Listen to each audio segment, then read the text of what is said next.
बिस्मिल्लाहिर्रहमानिर्रहीम। अस्सलाम वालेकुम नाज़रीन, मैं हूं शहरी आरिफ हमीद भट्टी, लाहौर पाकिस्तान से मुख्तलिफ खबरें और उनके तज्ज़ियों के साथ। नाज़रीन याद रखें कि पाक कहते हैं कुफर का निज़ाम चल सकता है, जुल्म का नहीं, लेकिन पाकिस्तान में जुल्म का ही निज़ाम चल रहा है।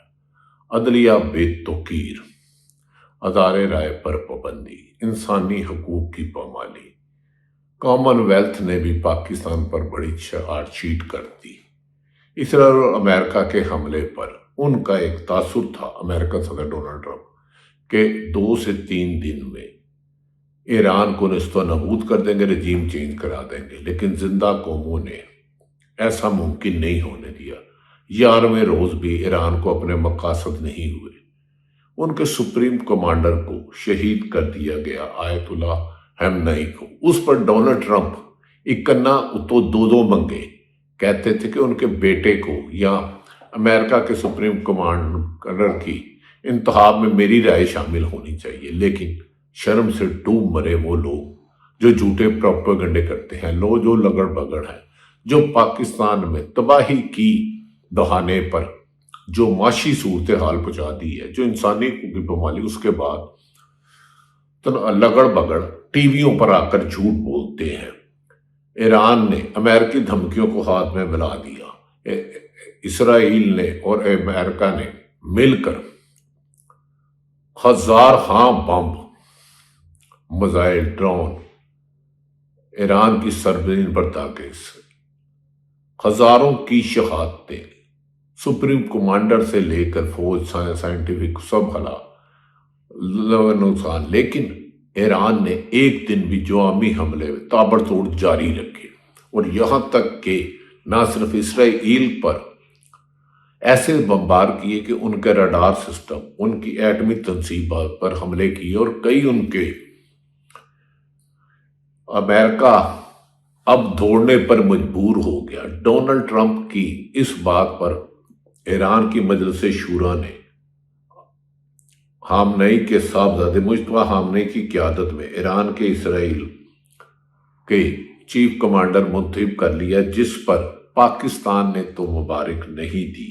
मुज्तबा खमेनी की क़यादत, जो ईरान के सुप्रीम कमांडर थे, पर आर्मी मंडी में तेल की कीमतों में तेजी और सऊदी अरब में इसराइली सफारत खाने के अमले को मुल्क छोड़ने का हुक्म दे दिया।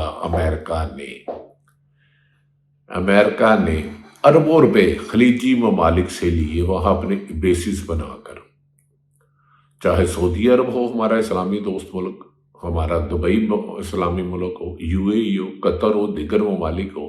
लेकिन जब मार पड़ी तो ईरान दुम धमाके बढ़ा और दूर दराज से मिसाइल हमले करते रहे।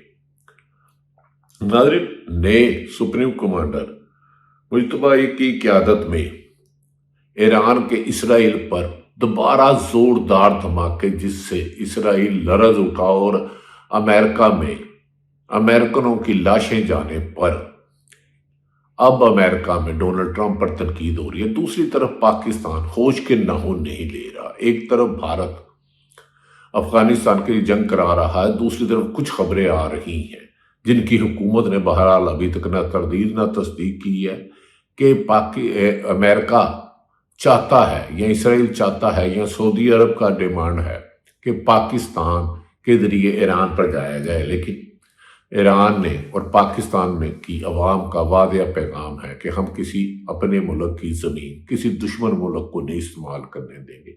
नाज़रीन, इसी वजह से आपका साबिक वज़ीर आज़म इमरान खान जेल में है, जब उसने एब्सोल्युटली नॉट कहा था। अब हुक्मरानों को चाहिए कि सऊदी अरब हमारा बरादर मुल्क है, हमारा उनसे एग्रीमेंट है, अरबों डॉलर की उनसे इमदाद लेते हैं, उनके रिजर्व हमारे पास हैं, लेकिन इसे सुलह की तरफ ले जाना होगी। दूसरी तरफ चीनी सफीर ने कल खलीजी ममालिक से मुलाकात की और उन्हें बताया कि इसराइल आपको इस्तेमाल करता रहा है, ये उम्मा को आपस में लड़ाना चाहता है। अगर आपकी सरजमीन ईरान के खिलाफ अमेरिकी बेसिस से हमले पे इस्तेमाल नहीं होगी तो ईरान भी हमला नहीं करेगा। इस पर ईरानी सदर ने भी माजरत की थी कि मैं अपने इस्लामी बरादर मुल्क मशरक़ वस्ता में किसी हमला नहीं करूंगा। लेकिन फिर इसराइल ने मोसाद के जरिए धमाके कराकर ममालिक को आमने सामने करने की कोशिश कर दी। नाज़रीन, ये भी कहा जा रहा है कि इस वक्त पाकिस्तान की तरफ से ईरान के सुप्रीम कमांडर को मुबारक ना देने पर सवाल उठाया जा रहा है कि तुम कत्ल करो कि करामात करो। आखिर इन्हें शर्म आनी चाहिए कि अपने ही ममालिक में दोस्ती की किरदार अदा करने की बजाय, ब्रिज बनने की बजाय, अमेरिका की खुशनुदी के लिए नोबेल इनाम देने वालों ने उस आदमी को नोबेल इनाम की रिकमेंडेशन की जो पूरी दुनिया में तीसरी जंग अजीम की वजह बन चुका है, अमेरिकन ट्रंप। नाज़रीन, ये भी कहा जा रहा है कि जो माजी में ईरान से हमले से पहले ट्रंप की असेसमेंट थी, जैसे उसने वेनेजुएला पर हमला किया, उनके प्रेसिडेंट को उठाया और ऑयल के ज़खायर पे कब्जा कर लिया, ईरान पर किया, मगर इसको मुकम्मल नाकामी हुई। ईरान की अवाम दरअसल ठट खड़ी हुई। लीडरशिप तो पूरी फर्स्ट ईयर की मार दी गई, सेकंड ईयर की मार दी, फिर मार दी गई, लेकिन ऐसा निज़ाम बना दिया गया था कि एक इंसान पर इंसान ना करे। और ईरान ने उनके पानी के ज़खायर पर मारा गया और स्याह बादलों वाली बारिश हुई। ये बारिश इस दुनिया की तबाही के दहाने पे ले जाएगी और अमेरिका के टूटने की बाद पामिस्ट खबरें दे रही हैं। और अमेरिका के अंदर से सबसे दुनिया का तबाहकुन प्रेसिडेंट अमेरिकन को ट्रंप करार दे रहे हैं, अमेरिकन सेनेटर्स और उनके दीगर लोग। नाज़रीन, जो हम पिछले 10-12 दिन की जंग देखें तो जो ट्रंप ने सोचा था वो तो हुआ ही नहीं। उसकी ख्वाहिश या प्रोपोगंडे ये थे कि ईरान पर हमला करते वक्त ट्रंप का ख्याल था कि चंद दिनों में, अपने 2-3 दिनों में मकासद हासिल कर लेगा, दफाई निज़ाम ढेर हो जाएगा, अमेरिका और इसराइल की मर्जी की हुकूमत ईरान में कंट्रोल संभाल लेगी। इन हालात की मुहारफत पर इसके बावजूद इसको सख्त मायूसी हुई। पहले दिन ही, हफ्ते वाले दिन, सुप्रीम कमांडर मारने के बाद ईरान की तरफ से जवाबी कार्रवाई, और जिन इस्लामी ममालिक के एयरबेस से हुआ था, वो के इस्लामी ममालिक को, ना ईरान अमेरिका को इसराइल को एयरबेस देनी चाहिए, ना ही ईरान को इस्लामी ममालिक करने चाहिए। इस पर चीन, अफगानिस्तान और रशिया के वादे मौक़िफ़ है कि इस जंग को तीसरी जंग नहीं दिया जाएगा और अमेरिका को मजीद मारमानी नहीं दी जाएगी। इसी सिलसिले में पाकिस्तान के फील्ड मार्शल आसिम मुनीर साहब और सऊदी अरब के वज़ीर दफा हुआ था। हमें यकीन है कि इस्लामी ममालिक दूसरे से लड़ने की बजाय बेहतरी का रास्ता निकालेंगे। दोनों तरफ बड़ी बड़ी हलाकतों का दावा है। ईरान में शहादतें, इसराइल में हलाकतें, सऊदी अरब यूएई किसर में जवाबी कार्रवाइयों का सिलसिला अगर ये ना रुका तो पाकिस्तान में तूफानी महंगाई आएगी। लेकिन पाकिस्तान के मौजूदा हुक्मरान जो खरबों के बाहर मालिक हैं, मनी लॉन्ड्रिंग के मास्टर हैं, कुछ लोग जिन पर अरबों खरबों रुपए की मनी लॉन्ड्रिंग और बैरून मुल्क प्रॉपर्टी है, ये तो मुल्क से भाग जाएंगे। 55 रुपए का पेट्रोल महंगा करके, दाल, सब्जी, आलू, भिंडी, घी, सब्जी करके एक पेट्रोल वाले से, मोटरसाइकिल चलाने वाले का हाथ छीनने वाले हुक्मरान अरबों के जहाज लेते हैं और अरबों रुपए के बैरून मुल्क सरमायाकारी के लिए गए, नाकामी आई। अगर आज लीडर इमरान खान होता तो शायद कोई बेहतर होता। हुक्मरानों ने अवाम पर तो महंगाई का एटम बम गिरा दिया, लेकिन अपने शाहाना अरबों रुपए के अखराजात कम नहीं किए। इतने इतने बड़े पीएम हाउस, सदारती हाउस, गवर्नर हाउस, खरबों रुपए के, और उस ब्यूरोक्रेसी पर अरबों रुपए के पेट्रोल लगाए जा रहे हैं। एक वजीर जाता है, 7 स्क्वाड गाड़ियां हैं, अपने अखराजात कम करने की बजाय गरीब से निवाला छीन लिया, अफ्तारी और सहरी का हल छीन लिया, और इमरान खान को अंदर रखना मकसूद है। जाली 200 से ज्यादा 300 मुकदमा डाले। अब कल इमरान खान का केस है, हमें यकीन है कि जज बीमार नहीं होगा। चर्चिल ने कहा था दलिया जिंदा है, और अगर इंसाफ के मुताबिक सलमान सफदर, बैरिस्टर सलमान सफदर, इमरान खान के वकील और दीगर आईनी माहिरीन का ख्याल है ये केस अल कादर और तोशाना 2 सुना जाए तो इमरान खान इसी हफ्ते रिहा हो सकते हैं। लेकिन 26 और 27वीं तरमीम में जैसे कॉमनवेल्थ ने कहा था कि इंसाफ का कत्ल किया गया, ज़ाहिर राय पर पाबंदी लगाई गई, जमहूरियत को ख़त्म किया गया, मैंडेट चोरी किया गया। जो अवाम का मैंडेट चोरी कर सकता है वो एक लीडर को अंदर रखकर उसकी बनाई जाने पर जश्न तो मना रहे हैं, लेकिन खंडरात बता रहे हैं हमारा ताली शान थी। اگر یہ پاکستان کے مفاد میں کام نہ کیا گیا تو شاید برا نقصان ہوگا۔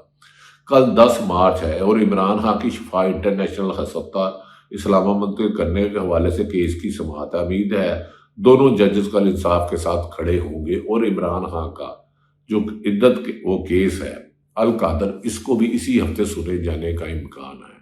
اگر یہ سنتے ہیں تو عمران خان رہا ہو سکتے ہیں۔ اس وقت پاکستان کو سب سے عوام کے مقبولی لیڈر کی ضرورت ہے جس کے ساتھ عوامی تائید ہو، لیکن کبھی چند دن پہلے عمران خان کو پھر آفر ہوئی کہ آپ کو رہا کر دیتے ہیں۔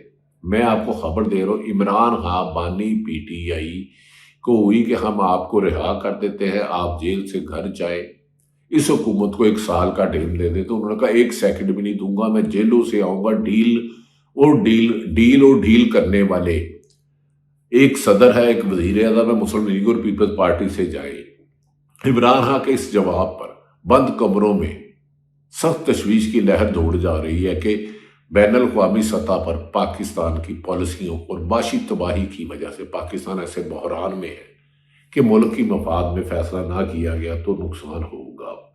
اس موقع پر وزیر اعلیٰ خیبر پختونخوا سہیل افریدی نے کہا کہ مشکل حالات میں حکمران اور ریاستی اداروں کو پہلے اپنی شاہ خرچیاں کم کرنی چاہیے، پروٹوکول اور سرکاری اخراجات کی کمی لا کر عوام کو ریلیف دینا چاہیے، لیکن ہمیشہ عوام کی قربانی کا بکرا بنایا جا رہا ہے، یہ تبدیل ہونا چاہیے۔ ہاں، اگر حکمران اپنے اخراجات کم کر لے اور لیوی میں 25 روپے نہ بڑھاتے تو آج پاکستان میں شہر شہر گلی گلی گاؤں گاؤں سے مہنگائی کے خلاف جو طوفانی لاوا پھٹ رہا ہے، یہ اس کی پھٹنے کی آوازیں حکمرانوں کے ایوانوں میں بھی سنائی دے رہی ہیں۔ ناظرین، حیرت والی بات ہے، میں نے پہلے کہا پاکستان نے اپنے برادر اسلامی ملک کو شہید ہونے پر امریکہ کے خلاف تو احتجاج نہیں کیا۔ سعودی عرب کا ہمیں ساتھ دینا چاہیے، یو اے ای، دبئی کا دینا چاہیے، بالکل ہمارے اسلامی ممالک ہے، ایران بھی اسلامی ممالک ہے، لیکن ہمیں پرائی جنگ میں نہیں جانا چاہیے۔ روسی صدر پیوٹن نے ایران کے نئے رہبر اعلیٰ مجتبیٰ خامنئی کو مبارکباد دی ہے۔ ایران نے اس وقت مسلح جارحیت کا سامنا کر رہا ہے اور اس منصب پر کے اقدامات کو غیر معمولی قرار دیا ہے۔ ناظرین، عمران خان کی رہائی اس وقت کی اہم ضرورت ہے۔ اگر عمران خان کو رہا نہ کیا گیا تو پاکستان ایک نئے بحران میں آ سکتا ہے۔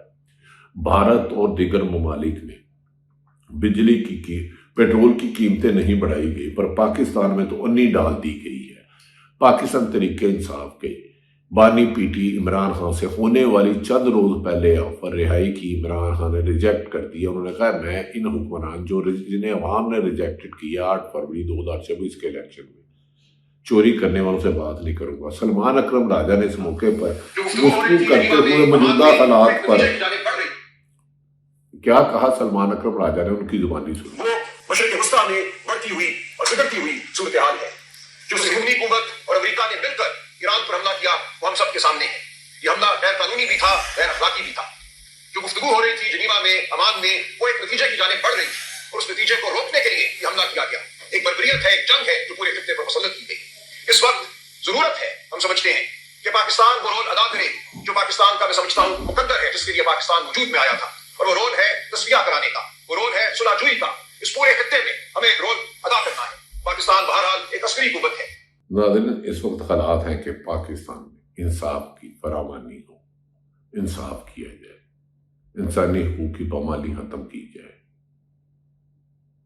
پاکستان کی میں جمہوریت کو پنپنے دیا جائے۔ اہم خبر ہے کہ علیمہ خان نے کہا ہے ہم کل پھر اپنے بھائی کو ملنے جائیں گے اگر انٹرنیشنل شفا ہسپتال منتقل نہ کیا گیا۔ سہیل افریدی نے کہا ہے رمضان کے بعد ہم اس حکومت کو اب زیادہ دیر رہنے نہیں دیں گے، کیونکہ اس حکومت انٹرنیشنل ایجنڈے کے تحت ملکی وقار کو مجروح کر رہی ہے۔ کیا افغانستان کی طرف سے ہونے والی دہشت گردی کا مقابلہ تو کیا جا سکتا ہے، لیکن ملک میں عوام کی نفرت کا شکار حکمرانوں کو عوام پر مسلط کرنا کسی بھی طریقے سے ملکی مفاد میں فیصلہ نہیں ہے۔ ناظرین، آنے والے حالات میں ایک بتا دوں کہ جب عمران خان عمران خان ملک کے وزیر اعظم تھے تو اس وقت کیا حالات تھے، تو آج کیا حالات ہیں، اس پہ یہ سن لیں، اور کیا آپ کے یہ موجودہ حکمران ہونے چاہیے۔ سرکاری اعداد و شمار کے مطابق عمران خان کی حکومت ختم ہونے سے آج تک گیس کی قیمتوں میں 1200% اضافہ، پٹرول کی اس وقت 152 روپے تھا، آج 331 روپے ہے، بجلی کی قیمتوں میں 200% اضافہ ہوا ہے، گوشت اس وقت 600 تھا، آج 1100 ہے، آٹا 2000 روپے 20 کلو 998 تھا، آج 1900 روپے سے بھی زیادہ ہے، اور کرپشن پاکستان کی بلند ترین سطح پر ہے، اور سرکاری افسران اور چند سیاستدانوں بھی بیرون ملک اثاثے بتا رہے ہیں پاکستان کی تباہی کے ذمہ دار مینڈیٹ چور ہیں، عدلیہ کو کمزور کرنے والے ہیں، ہزارہ رائے پر پابندی کرنے والے ہیں، انسانی حقوق کو پامال کرنے والے ہیں۔ اپنے کمنٹ سیکشن میں بتائیں کہ اس کا اصل موجودہ حالات کا ذمہ دار کون ہے۔ آپ کے کمنٹ سیکشن سے مجھے رہنمائی ملے گی۔ پاکستان زندہ۔